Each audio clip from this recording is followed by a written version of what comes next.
আপনাকে যে ভালোভাবে জানে না সে কি করে আপনার শত্রু হয়? তাহলে আপনার শত্রু কে? আপনি বুঝতে পারেন কিন্তু কিছু করতে পারেন না। আজ সেটাই নিয়ে আমার এই ভিডিওটি। কিভাবে তাদের আপনি সুকৌশলে মোকাবিলা করবেন। সমাজে এমন কোনো মানুষ নেই যার শত্রু নেই। বিশেষ করে সফল ব্যক্তিদের শত্রু সংখ্যা অনেক বেশি হয়ে থাকে।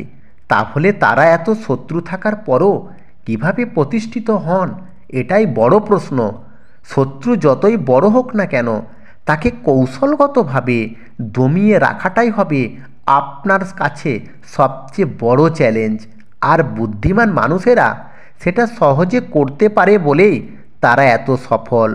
শত্রু যেন কখনোই আপনার ক্ষতি না করতে পারে সেই বিষয়ে আপনাকে সর্বদা নজর রাখতে হবে এবং তাদের সাথে সুকৌশল ব্যবহার করে পরাস্ত করতে হবে।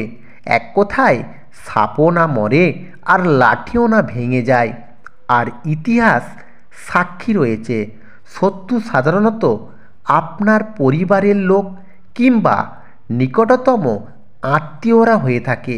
এক কথায়, যারা আপনার খুবই ঘনিষ্ঠ প্রিয়জন হিসাবে চিহ্নিত, তারাই আপনাকে জানে এবং আপনার দুর্বলতার বিষয়টা তাদের কাছে পরিষ্কার। ইতিহাস প্রমাণ দেয় যে মোগল সাম্রাজ্যের শাহজাহানের সবচেয়ে বড় শত্রু ছিল তার ছেলে ঔরঙ্গজেব। তাই সারা জীবন যুদ্ধ করে বাইরের শত্রুকে পরাস্ত করতে পারলেও তার পুত্র ঔরঙ্গজেবকে করতে পারে না। সেই কারণে শেষ বয়সে তাকে বন্দি জীবন কাটাতে হয়। কিংবা ধরুন, সিরাজদৌল্লার পতনের জন্য দায়ী ছিল তার আত্মীয়বর্গ এবং রাজকর্মচারীগণ। ইংরেজরা সরাসরি তার কোনো ক্ষতি করতে পারে নাই। তাহলে এর থেকে বাঁচবেন কি করে? প্রথমত, কেউ আপনাকে দুটো মিষ্টি করে কথা বলল আর আপনি গলে গিয়ে তাকে আপনার মনের সমস্ত কথা বলে ফেললেন। তারপর সে সহজেই আপনার দুর্বল স্থানগুলি জেনে নিল। এটা হলে সে আপনার ক্ষতি করে ফেলবে। তখন আপনি অসুবিধায় পড়ে যাবেন। তাই যে যতই আপনার আপন মানুষ হোক, তাকে কখনোই আপনার বিষয়ে জানানোর বিশেষ প্রয়োজন নেই। যাকে যতটুকু দরকার কাজের পরিপ্রেক্ষিতে তাকে ততটুকুনি বলবেন। দ্বিতীয়ত, আপনার প্রিয়জন মানুষদেরকে ভালো করে লক্ষ্য করুন যে তারা কি কাজের সাথে যুক্ত আছে।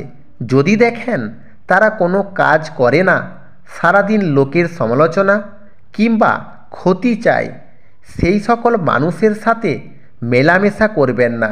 কারণ তারাও চাইবে আপনি যেন তাদের মতন হয়ে ওঠেন।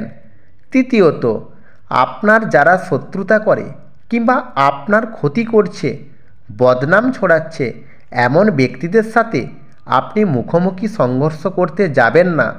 তাতে করে শত্রুরা বেশি শক্তিশালী হয়ে আপনার বড় ক্ষতি করে দিতে পারে।